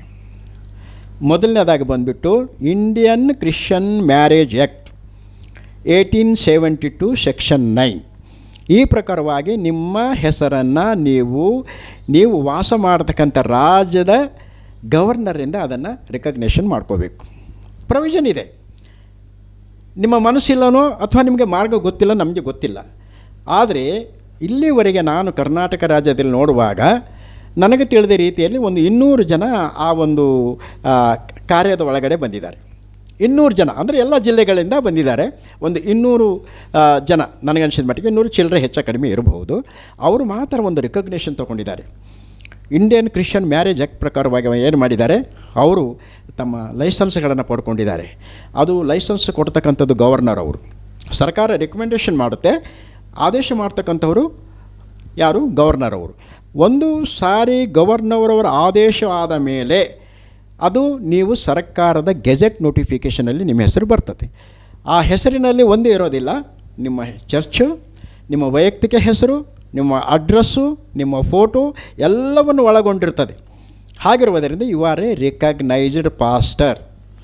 ನಾವು ಸುಮ್ಮನೆ ಹೋಗ್ಬಿಡ್ತೀವಿ, ಏನೋ ಒಂದು ಮಾಡ್ತೀವಿ, ಎಲ್ಲೋ ಒಂದು ಟ್ರೈನಿಂಗ್ ತೊಗೊಳ್ತೀವಿ. ಇದು ಇತ್ತೀಚೆಗೆ ಒಂದು ದೊಡ್ಡ ಒಂದು ಏನೋ ಒಂದು ಒಂದು ಒಂದು ಇದನ್ನು ಪ್ರಾರಂಭ ಆಗಿದೆ. ಏನು ಅಂದರೆ, ಸೇವಕರಂದ ತಕ್ಷಣ ಅವರು ಬಿಷಪ್ ಆಗಿರಲೇಬೇಕು, ಸೇವಕರಂದ ತಕ್ಷಣ ಒಂದು ಗ್ರ್ಯಾಜುಯೇಷನ್ ತೊಗೊಳ್ಳೇಬೇಕು, ಸೇವಕರಂದ ತಕ್ಷಣ ಒಂದು ರೆವರೆಂಡ್ಶಿಪ್ ತೊಗೊಳ್ಳೇಬೇಕು, ಅದರಲ್ಲೇ ತೃಪ್ತರಾಗಿದ್ದಾರೆ ಜನ. ದಯಮಾಡಿ ಅದನ್ನು ಮಾಡಲಿಕ್ಕೆ ಹೋಗಬೇಡಿ. ನಿಮಗಿರ್ತಕ್ಕಂಥ ತಲಾಂತು ಯಾಕಂತಂದರೆ 12 ಜನ ಶಿಷ್ಯರಲ್ಲಿ ಯಾರೂ ಡಿಗ್ರಿ ಮಾಡಿರಲಿಲ್ಲ. ಎಲ್ಲ ಮೀನುಗಾರರು, ಕೂಲಿ ಮಾಡೋಂಥವರು, ಅಲ್ಲಿ ಇಲ್ಲಿ ಇರ್ತಕ್ಕಂಥ ಜನರೇ ಬಂದರು. ಯೇಸಪ್ಪ ಅಂಥವರನ್ನೇ ಇಡೀ ಲೋಕಕ್ಕೆ ಸುವಾರ್ತೆಯನ್ನು ಸಾರಿದ್ದಾರೆ. ನಮ್ಮ ವಿದ್ಯೆ, ನಮ್ಮ ಜ್ಞಾನ ಸಾಕ್ಷಿ ಸಾರಲಿಕ್ಕೆ ಅಥವಾ ದೇವರ ವಾಕ್ಯವನ್ನು ಸಾರಲಿಕ್ಕೆ ಆಗೋಲ್ಲ. ಆದರೆ ಸರ್ಕಾರದಲ್ಲಿ ಅದಕ್ಕಾಗಿ ಯೇಸಪ್ಪ ಹೇಳಿದ್ದು, ನೀವೇನು ಮಾಡಿರಿ, ಕೈಸರದನ್ನು ಕೈಸರಿಗೆ ಕೊಡ್ರಿ, ದೇವರದನ್ನು ದೇವರಿಗೆ ಕೊಡ್ರಿ. ನೀವು ಕೈಸರಿಂದ ಏನೂ ಕೊಡ್ತಾನೆ ಇಲ್ಲ. ದೇವ್ರಿಗೆ ಆಯ್ತು ನಾನು ಸ್ತೋತ್ರ ಹೇಳ್ಕೊಂಡು 24 ನೀವು ಪ್ರಾರ್ಥನೆ ಮಾಡ್ಕೊಂಡಿದ್ದು ಒಂದು ಯಾವುದೋ ಚಿಕ್ಕ ಮದುವೆ ಮಾಡಿಬಿಟ್ರೆ ಆ ಶಿಕ್ಷೆಯನ್ನು ನಾನು ಹೆಚ್ಚಿನ ಸ್ಥಳಗಳಲ್ಲಿ ಹೇಳೋದಿಲ್ಲ. ಆದರೆ ಇವತ್ತು ಅನಿವಾರ್ಯವಾಗಿ ನಿಮ್ಗೆ ಹೇಳ್ತಾ ಇದ್ದೇನೆ, ಒಂದು ವೇಳೆ ನೀವು ವಿತೌಟ್ ಲೈಸೆನ್ಸ್ ಏನಾದರೂ ಮದುವೆ ಮಾಡಿದರೆ Indian Christian marriage act 1872 section 64 ಪ್ರಕಾರ ನಿಮಗೆ 7 ವರ್ಷದ ಇಂಪ್ರಿಸನ್ಮೆಂಟ್ ಶಿಕ್ಷೆ ಇದೆ. ದೇವಸೇವಕರುಗಳೇ, ಇದು ತುಂಬ ಎಚ್ಚರಿಕೆ ಅಂತಾರ ತಿಳ್ಕೊಳ್ಳಿ. ಇಲ್ಲವೇ ನಿಮಗೆ ನಾನು ಭಯ ಹುಟ್ಟಿಸ್ಬೇಕಂತ ರೀತಿಯಲ್ಲಿ ಹೇಳ್ತಾ ಇಲ್ಲ. ನೀವು ಬೆಳಕಿರುವಾಗಲೇ ಕಾರ್ಯವನ್ನು ಮಾಡಿಕೊಳ್ರಿ. ಯೇಸಪ್ಪ ಹೇಳಿದ ರೀತಿಯಲ್ಲಿ ನಾವು ಬೆಳಕಿರುವಾಗಲೇ ಕಾರ್ಯ ಮಾಡಬೇಕು. ಕತ್ತಲಾದ್ಮೇಲೆ ನಾವು ಏನು ಮಾಡೋಕ್ಕಾಗೋದಿಲ್ಲ. ಏಕೆಂದರೆ ನಿಮಗೊಂದು ಆಸ್ಪದ ಕೊಡಲ್ಪಟ್ಟಿದೆ. ಆಮೇಲೆ ತುಂಬ ಜನರಿಗಿರ್ತದೆ, ಏನು ಯಾರೇ ಅದು ಎಂಥದ್ದು ಲೈಸೆನ್ಸು, ಅದು ಹೇಗೆ ಮಾಡಬೇಕು. ಇವರು ಏನಂದರೆ ಮುಖ್ಯವಾಗಿ ಇವರು ಮಾತುಗಳು ಕೇಳಿದ್ರೆ ತುಂಬ ದೊಡ್ಡದಾಗಿರುತ್ತೆ. ನಾನು ದೊಡ್ಡ ಸೇವಕರ ಹತ್ರ ಹೋಗಿದ್ದೀನಿ, ಅವ್ರ ಜೊತೆ ಮಾತಾಡಿದ್ದೀನಿ, ಊಟ ಮಾಡಿದ್ದೀನಿ, ಅವ್ರ ವಚನಗಳನ್ನು ಕೇಳಿದ್ದೀನಿ. ಆದರೆ ಒಬ್ಬ ಪೊಲೀಸ್ ಕಾನ್ಸ್ಟೇಬಲ್ ಬಂದು ಇನ್ಸ್ಪೆಕ್ಷನ್ ಮಾಡ್ತಾನೆ ಚರ್ಚ್ ಅಂದರೆ ಭಯಪಟ್ಬಿಡ್ತಾರೆ. ಆ ಕಾನ್ಸ್ಟೇಬಲ್ ಇರೋದು ಯಾರಿಗಾಗಿ? ನಿಮಗೋಸ್ಕರ. ಆತನ ಸಂಬಳ ಕೊಡೋರು ಯಾರು? ನೀವು. ಆತನ ಸೇವೆ ಮಾಡಬೇಕಾದ್ರೆ ಯಾರಿಗೆ? ನಿಮಗೆ. ಅಂಥ ವ್ಯಕ್ತಿಯನ್ನು ಅವನು ಏನೋ ನಿಮ್ಮ ಸಭೆಗೆ ಬಂದು ಇನ್ಸ್ಪೆಕ್ಷನ್ ಮಾಡ್ತೀನಿ ಅಂದ ತಕ್ಷಣ ಭಯಪಡೋ ಕಾರಣ ಏನು ನನಗೆ ಗೊತ್ತಾಗ್ತಾ ಇಲ್ಲ. ನೀವು ಒಂದು ವಸ್ತು ವೀಕ್ ಅಲ್ಲ. ನೀವು ಆದಿಕಾಲದ ಅಪೊಸ್ತಲರು, ಅವರಿಗೆ ಮಾರ್ಗದರ್ಶನ ಇರಲಿಲ್ಲ.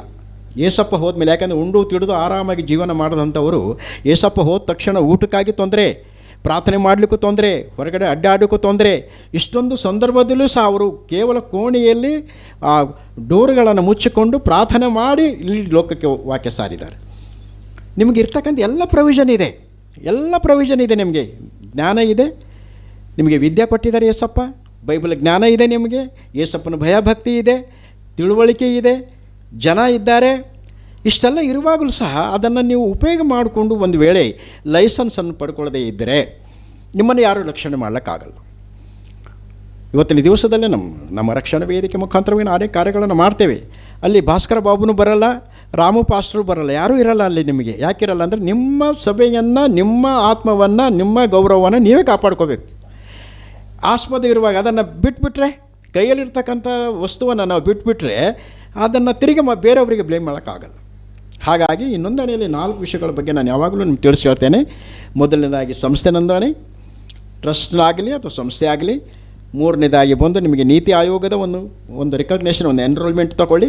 4ನೇದಾಗಿ ಸಭಿಕರಿಗೆ, ಕ್ರೈಸ್ತರಿಗೆ, ದೇವಸೇವಕರಿಗೆ ಈ ಮ್ಯಾರೇಜ್ ಲೈಸೆನ್ಸ್ ಅಂತಕ್ಕಂಥ ಒಂದು ನೋಂದಣಿ. ದಯಮಾಡಿ ಅದನ್ನು ನೀವು ಮಾಡಿಕೊಳ್ಳಿ. ತುಂಬ ಜನರು ಏನಂದರೆ, ಎಲ್ಲಿ ಹೋಗ್ಬಿಟ್ಟು ನಾನು ಹೋಗ್ಬಿಟ್ಟೆ ಸರ್, ಅರ್ಕೋಣಮಲ್ಲಿ ಒಂದು 5,000 ಕೊಟ್ಟಿದ್ದೀನಿ, 5,000 ಕೊಟ್ಬಿಟ್ಟ ತಕ್ಷಣ ನನಗೆ ಒಂದು ಪೇಪರ್ ಕೊಟ್ಬಿಟ್ಟಿದ್ದಾರೆ, ಅದು ತೊಗೊಂಡ್ಬಿಟ್ಟು ನಾನು ಮ್ಯಾರೇಜ್ ಮಾಡ್ತಾಯಿದ್ದೀನಿ ಅಂತ. ನಾನು ಉದಾಹರಣೆ ಹೇಳಿದ್ರೆ ತುಂಬ ಲಾಂಗ್ ಆಗಿ ಹೋಗುತ್ತೆ. ಕರ್ನೂಲಿನಲ್ಲಿ ಒಬ್ಬ ಪಾಸ್ಟ್ರಿಗೆ ಲೈಸೆನ್ಸ್ ಆಗಿತ್ತು. ಆ ಕರ್ನೂಲಲ್ಲಿ ಲೈಸೆನ್ಸ್ ಆದಮೇಲೆ ಆತನ ಹೈದರಾಬಾದ್ನಲ್ಲಿ ಬಂದು ಒಂದು ಮದುವೆ ಮಾಡಿದ್ರು. ಆ ಮದುವೆ ಡೈವರ್ಸಿಗೆ ಬಂತು. ಆ ಮದುವೆ ಡೈವರ್ಸಿಗೆ ಬಂದಾಗ ಅವರು ಹುಡುಗನೂ ಕೇಳಲಿಕ್ಕೆ ರೆಡಿ ಇಲ್ಲ, ಹುಡುಗನೂ ಕೇಳಲಿಕ್ಕೆ ರೆಡಿ ಇಲ್ಲ. ನನಗೆ ಆತ್ಮೀಯರು ಅವರು, ತಂದೆ ತಾಯಿ ಎಲ್ಲ ನನಗೆ ಆತ್ಮೀಯರು. ಅಯ್ಯ ಇಲ್ಲ ನಾವು ಡೈವರ್ಸಿಗೆ ಅಂತ. ಹುಡುಗಿ ಒಪ್ಲಿಕ್ಕೆ ರೆಡಿ ಇಲ್ಲ, ನನಗೆ ಡೈವರ್ಸ್ ಬೇಡ, ನಾನು ಅವನ ಜೊತೆ ಇರ್ತೀನಿ. ಕೇಸು ಬೆಂಗಳೂರುವರೆಗೆ ಬಂತು. ಆಮೇಲೆ ನಾನು ಹೋಗ್ಬಿಟ್ಟು ಇದನ್ನು ಮಾಡಿದೆ. ಆಮೇಲೆ ಲಾಸ್ಟಿಗೆ ನಮಗೆಲ್ಲ ವೀಕ್ನೆಸ್ಗಳು ಏನೂ ಸಿಗಲಿಲ್ಲ. ಆಮೇಲೆ ಆ ಅಯ್ಯನವರು ಮದುವೆ ಮಾಡಿದೆಯಲ್ಲ ಅಂದರೆ ಮಿಯಾಪುರ ಅಂತ, ಹೈದರಾಬಾದ್ ಮಿಯಾಪುರದಲ್ಲಿ ಅವ್ರ ಸಭೆ ಇದೆ. ಆಮೇಲೆ ನಾನು ಅಯ್ಯನವರಿಗೆ ಒಂದು ಫೋನ್ ಮಾಡಿದೆ, ಯಾಕೆಂದರೆ ಆ ಪಾಸ್ಟ್ರು ಆ ಹುಡುಗಿಗೆ ಸಪೋರ್ಟ್ ಮಾಡ್ತಾಯಿದ್ರು. ಆಮೇಲೆ ನಾನು ಅಯ್ಯನವರಿಗೆ ಫೋನ್ ಮಾಡಿದೆ, ನಂಬರ್ ಇಲ್ಲ ಇತ್ತು, ಅವ್ರು ಸರ್ಟಿಫಿಕೇಟ್ ಕೊಟ್ಟಿದ್ದರು, ಅದನ್ನು ತೊಗೊಂಡೆ ನಾನು. ಪಾಸ್ಟ್ರೇ, ನೀವು ಅನುಮತಿ ನಿಮಗೆ ಸಿಕ್ಕಿದೆ, ಯಾವ ಪ್ರಾಂತಕ್ಕೆ ನಿಮಗೆ ಅನುಮತಿ ಆಗಿದೆ? ಸರ್, ಕರ್ನೂಲಿಗೆ ಆಗಿದೆ ನನಗೆ. ಕರ್ನೂಲು ವ್ಯಾಪ್ತಿಯಲ್ಲಿ ನೀವು ಮದುವೆ ಮಾಡಲಿಕ್ಕೆ ನಿಮಗೆ ಅಧಿಕಾರ ಇದೆ. ನೀವು ಹೈದರಾಬಾದ್ನಲ್ಲಿ ಮದುವೆ ಹೇಗೆ ಮಾಡಿದಿರಿ? ನಿಮಗೇನಾದ್ರು ಅಡಿಷ್ನಲ್ ಆಗಿ ನಿಮಗೆ ಅನುಮತಿ ಇದೆಯಾ? ಅವನು ಒಂಥರ ಆಗಿಬಿಟ್ಟ. ಅವನು ಏನು ಮಾತಾಡಬೇಕು ಗೊತ್ತಿಲ್ಲ. ಸರ್ ಪ್ಲೀಸ್ ಏನು ಸ್ಟಾರ್ಟ್ ಮಾಡಿಬಿಟ್ಟ. ಅವನು ಬಟ್ಲರ್ ಇಂಗ್ಲೀಷು ತೆಲುಗುದಲ್ಲಿ ಮಾತಾಡಿದೆ, ನಾನು ಸ್ವಲ್ಪ ಮಾತಾಡಿದೆ. ಆಮೇಲೆ ಆ ವ್ಯಕ್ತಿಗೂ ಗೊತ್ತಿತ್ತು ಆ ಶಿಕ್ಷೆ ಏನೆಂಬುದಾಗಿ ಗೊತ್ತಿತ್ತು. ಅವನು ಸಲೆಂಡರ್ ಆಗಿ ಅವನು ಬೆಂಗಳೂರಿಗೆ ಬಂದ. ಒಬ್ಬ ಸೇವಕ ಬಂದು, ಅಯ್ಯ ತಪ್ಪಾಗಿದೆ, ದಯಮಾಡಿ ಇದನ್ನು ಮುಂದುವರಿಸಬೇಡಿ. ಆಮೇಲೆ ಇದನ್ನು ಮಾಡಿದಾಗ ಮತ್ತು ಆ ಹುಡುಗಿ ಏನು ಸಮಾಧಾನ ಮಾಡ್ಕೊತ ಅದನ್ನು ಇದು ಮಾಡಿ ಡೈವರ್ಸ್ ನಾನೇ ಮಾಡಿದೆ. ಯಾಕಂದರೆ ಹುಡುಗನಿಗೆ ಸುಮಾರು 1 ತಿಂಗಳ ಒಳಗಡೆ ಇಟ್ಟಿದ್ದರು ಜೈಲಲ್ಲಿ, 1 ತಿಂಗಳ. ಅದಾದ ಮೇಲೆ ತಿರುಗಿ ನಾವು ಹೋಗಿಬಿಟ್ಟು, ಇವ್ರು ಯಾರು ಅಂದರೆ ಇವರು ಜನಾರ್ದನ ರೆಡ್ಡಿ ಜೈಲಲ್ಲಿದ್ದರು. ಆವಾಗ ನಾನು ಅಲ್ಲಿಗೆ ಹೋದಾಗ, ದೊಡ್ಡ ಜೈಲಿದೆ ಹೈದರಾಬಾದಲ್ಲಿ. ಸೊ ಆವಾಗ ದೊಡ್ಡ ಮಳೆಯಲ್ಲಿ ಹೋಗ್ಬಿಟ್ಟು ಆ ಹುಡುಗನ ಬಿಡಿಸ್ಕೊಂಡು ಬಂದೆ ನಾನು. ನನ್ನ ಸೇವಕರೇ, ನೀವು ಬೇಕಂತಲೇ ಯಾಕೆ ಕಷ್ಟದಲ್ಲಿ ಸಿಲ್ಕೊಂಡ್ಬಿಡ್ತೀರಾ? ತುಂಬ ಜನ ಹೇಳ್ತಾರೆ, ಇಲ್ಲ ನಾವೇನು ಮದುವೆ ಮಾಡಲ್ಲ, ಯಾರೋ ಒಬ್ಬರು ಹೊರಗಡೆ ಇರ್ತಾರೆ, ಅಯ್ಯನವರಿಗೆ ಲೈಸೆನ್ಸ್ ಇದೆ ಅಂತೆ, ಅಷ್ಟೇ, ಅವ್ರಿಗೆ ಇದೆ ಇಲ್ಲ ಅಂತ ಗೊತ್ತಿಲ್ಲ. ಮ್ಯಾಕ್ಸಿಮಮ್ ಚರ್ಚ್ಗಳಿಗೆ ಲೈಸೆನ್ಸ್ ಇಲ್ಲ. ನಾವು ಅದನ್ನು ನೋಡಿದಾಗ, ಒಂದು ವೇಳೆ ಸರ್ಕಾರದಲ್ಲಿ ಇದೇನಾದರೂ ಬಂದರೆ, ಮುಂಬರ್ತಕ್ಕಂಥ ದಿನಗಳಲ್ಲಿ ನೀವು ದೀಕ್ಷಾಸ್ಥಾನ ಕೊಡ್ತಕ್ಕಂತಹ ಟ್ಯಾಂಕಿನ ಬಳಿ ಯಾರು ನಿಂತ್ಕೊಳ್ಳಲ್ಲ. ನಿಮ್ಮ ವಿರೋಧಿಗಳು ಒಂದು ದಿವಸ ಬರ್ತದೆ, ಮದುವೆ ಮಂಟಪದಲ್ಲಿ ನಿಂತ್ಕೊಂಡ್ಬಿಡ್ತಾರೆ. ಇದು ಗೊತ್ತಿಲ್ಲ ಅವ್ರಿಗೆ ಅಷ್ಟೇ. ಇದು ಒಂದು ವೇಳೆ ಗೊತ್ತಾಗ್ಬಿಟ್ರೆ, ನೀವು ಬ್ಯಾಪ್ಟಿಸಮ್ ಎಲ್ಲಾದರೂ ಕೊಟ್ಕೊಳ್ಳಿ, ಡೇದಲ್ಲಾದರೂ ಕೊಟ್ಕೊಳ್ಳಿ, ನೈಟಾದರೂ ಕೊಟ್ಕೊಳ್ಳಿ, ಟ್ಯಾಂಕಲ್ಲಾದರೂ ಕೊಟ್ಕೊಳ್ಳಿ, ಕೆರೆಯಲ್ಲಾದರೂ ಕೊಟ್ಕೊಳ್ಳಿ. ಆದರೆ ಮದುವೆ ಮಾಡೋದು ಮಾತ್ರ ಮಂಟಪದಲ್ಲಿ ಮತ್ತು ಸಭೆಯಲ್ಲಿ. ಸುಮ್ಮನೆ ಒಂದು ಫೋಟೋ, ಆ ತಾಳಿ ಕಟ್ಟುವಾಗ ಒಂದು ಆಶೀರ್ವಾದ ಮಾಡಿದ್ರೆ ಸಾಕು, ಇಟ್ ಈಸ್ ಎ ಕ್ರೈಮ್. ಹಾಗಾಗಿ ಸೇವಕರಿಗೆ ಇದು ತುಂಬ ಅನಿವಾರ್ಯ ಮತ್ತು ಅವಶ್ಯಕತೆ ಇರ್ತಕ್ಕಂಥ ರಿಜಿಸ್ಟ್ರೇಷನ್ ಬಂದು ಇಂಡಿಯನ್ ಕ್ರಿಶ್ಚಿಯನ್ ಮ್ಯಾರೇಜ್ ಆ್ಯಕ್ಟ್. ಈ 4 ರಿಜಿಸ್ಟ್ರೇಷನ್ಗಳನ್ನು ದಯಮಾಡಿ ನಿಮ್ಮ ಸಂಸ್ಥೆ, ನಿಮ್ಮ ಸಭೆ, ನಿಮ್ಮ ಯಾವುದೇ ಕಾರ್ಯದಲ್ಲಿರುವಾಗ ಇವು 4 ಗಮನದಲ್ಲಿಟ್ಕೊಳ್ಳಿ. ಆಮೇಲೆ ನೀತಿ ಆಯೋಗದಂತೂ ಎಲ್ಲ ಕಡೆ ಕೇಳ್ತಾನೆ ಇದ್ದಾರೆ. ಅದನ್ನು ಮಾಡಿಕೊಂಡ ಮೇಲೆ ತಿರುಗಿ ಸೇವಕರಿಗೆ ನನ್ನ ಒಂದು ಬೇಡಿಕೆ ಅಂತಂದರೆ, ದಯಮಾಡಿ, ಏನು ದೊಡ್ಡ ವಿಷಯ ಅಲ್ಲ, ನಿಮ್ಮ ಮನೆಯಲ್ಲಿರ್ತಕ್ಕಂಥ ಕೆಲವು ದಾಖಲಾತಿಗಳನ್ನು ಜೆರಾಕ್ಸ್ ಮಾಡಿರಿ, ಅದು ಸರ್ಕಾರಕ್ಕೆ ಒಪ್ಪಿಸ್ಕೊಡಿ. ಆ ಸರ್ಕಾರದವರು ಬರ್ತಾರೆ, ಇನ್ಸ್ಪೆಕ್ಷನ್ ಮಾಡ್ತಾರೆ, ರಿಪೋರ್ಟನ್ನು ಕೊಡ್ತಾರೆ. ನಿಮಗೆ ತಕ್ಷಣದಲ್ಲಿ ಅದೊಂದು ಆದೇಶ ಆಗಿಬಿಡ್ತದೆ. ಸ್ವಲ್ಪ ಸರ್ಕಾರದ ಒಂದು ಫೀಸ್ ಇರ್ತದೆ, ಅದು ಅಮೌಂಟನ್ನು ಕಟ್ಟಿಬಿಟ್ಟು ನೀವು ಲೈಸೆನ್ಸ್ಗಳನ್ನು ಪಡ್ಕೊಳ್ಬಹುದು. ಸೊ ಹಾಗಿರುವುದರಿಂದ ಈ 4 ರಿಜಿಸ್ಟ್ರೇಷನ್ಗಳನ್ನು ಒಬ್ಬ ದೇವ ಸೇವಕರಿಗೆ, ಒಬ್ಬ ಕ್ರಿಶ್ಚಿಯನ್ ಮಿಷನರಿಗಳಿಗೆ ಇರ್ತಕ್ಕಂಥ ಕೆಲವು ಅವಶ್ಯಕತೆಗಳ ಬಗ್ಗೆ ನಾನು ಹೇಳ್ತಾ ಇದ್ದೀನಿ. ಸೊ ಹಾಗಿರುವುದರಿಂದ ನಾನು ಕಳೆದ ಸಮಯದಲ್ಲಿ ಟ್ರಸ್ಟ್ ಮತ್ತು ಸೊಸೈಟಿ ಎರಡನ್ನು ನಾನು ತಿಳಿಸಿದ್ದೆ. ಇವಾಗ ಟ್ರಸ್ಟ್ ಮತ್ತು ಸೊಸೈಟಿಗಳನ್ನು ಯಾವ ರೀತಿ ನೋಂದಣಿ ಮಾಡಬೇಕೆಂಬುದಾಗಿ ಇವತ್ತು ನಾನು ಹೇಳಿದ್ದೇನೆ. ಆಮೇಲೆ ಒಂದು ಒಳ್ಳೆಯ ಸಭೆ, ಒಂದು ಫಲಪ್ರದವಾದಂತಹ ಸೇವೆಯನ್ನು ನೀವು ಮಾಡಬೇಕಂದ್ರೆ ನೀವು ನಿಮ್ಮ ಸಭೆ, ಯಾಕಂದರೆ ಒಂದು ನೋಡಿ, ಅದು ಲೈಸೆನ್ಸಲ್ಲಿ ಈ ಎನ್ರೋಲ್ಮೆಂಟ್ನ ನಾವು ಮಾಡಿ ನೀತಿ ಆಯೋಗ ಮಾಡುವಾಗ ನಾವು ನಮ್ಮ ಸಂಸ್ಥೆ ಹೆಸರಿನಲ್ಲಿ ನೋಂದಣಿ ಮಾಡ್ತೇವೆ. ಆದರೆ ಒಂದು ಲೈಸೆನ್ಸನ್ನು ನೋಂದಣಿ ಮಾಡಿ ನೀವು ಅನುಮತಿ ಪಡೆದರೆ ನಿಮಗೆ 4 ಲಾಭಗಳಿತ್ತು. ಒಂದು, you are a recognised pastor. ನಿಮಗೆ ಯಾವುದೇ ಒಬ್ಬ ವಿಲೇಜ್ ಅಕೌಂಟೆಂಟ್ ಅಂತ ಹೋದರೆ ನೀವು 25,000 ಕೊಟ್ಟರು ಇವನು ಕ್ರಿಶ್ಚಿಯನ್ ಅಂತ ಅವನು ಸರ್ಟಿಫಿಕೇಟ್ ಕೊಡಲ್ಲ. ಆದರೆ ಸರ್ಕಾರ ನಿಮಗೆ ಕ್ರಿಶ್ಚಿಯನ್ ಅಂತ ಒಂದು ಪಾಸ್ಟರ್ ಸರ್ಟಿಫಿಕೇಟ್ ಕೊಡ್ತಾನೆ. ಎರಡನೇದಾಗಿ, ಸುಪ್ರೀಂ ಕೋರ್ಟಿನ ಆದೇಶ ಪ್ರಕಾರ ನಮ್ಮ ಆನಂದ್ ಅಂಥೇಳಿ ಒಬ್ಬ ಸೇವಕರು ಸುಪ್ರೀಂ ಕೋರ್ಟಿಗೆ ಹೋದಾಗ ಒಂದು ಒಳ್ಳೆಯ ಆರ್ಡ್ರನ್ನು ಸುಪ್ರೀಂ ಕೋರ್ಟ್ ಮಾಡಿದೆ, ಒಳ್ಳೆಯ ಆದೇಶ ಮಾಡಿದೆ. ಅದರ ಸದುಪಯೋಗ ಪಡ್ಕೊಳ್ಬೇಕು. ನಿನ್ನೆ ಒಬ್ಬ ಜಡ್ಜ್ ಅವರು ನನಗೆ ಮಾತಾಡಿದ್ರು. ನಿನ್ನೆ ಸಾಯಂಕಾಲ ಎಲ್ಲೋ ಊಟಕ್ಕೆ ಕೂತಿದ್ದೆ ನಾನು.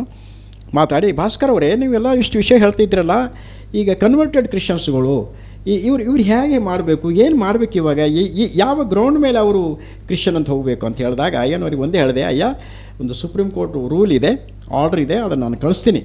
ಸುಪ್ರೀಂ ಕೋರ್ಟ್ ಡಿಕ್ಲೇರ್ ಮಾಡಿರುವಾಗ ಈ ಡಿ.ಸಿಗಳು, ಎ.ಸಿಗಳು, ತಹಶೀಲ್ದಾರ್ಗಳು ಯಾವ ಲೆಕ್ಕಕ್ಕಿರ್ತಾರೆ, ಅದನ್ನು ಇಂಪ್ಲಿಮೆಂಟೇಷನ್ ಮಾಡ್ತಕ್ಕಂಥ ಕಾರ್ಯ ನಾವು ಮಾಡಬೇಕು ಅಂತ ಹೇಳಿದೆ.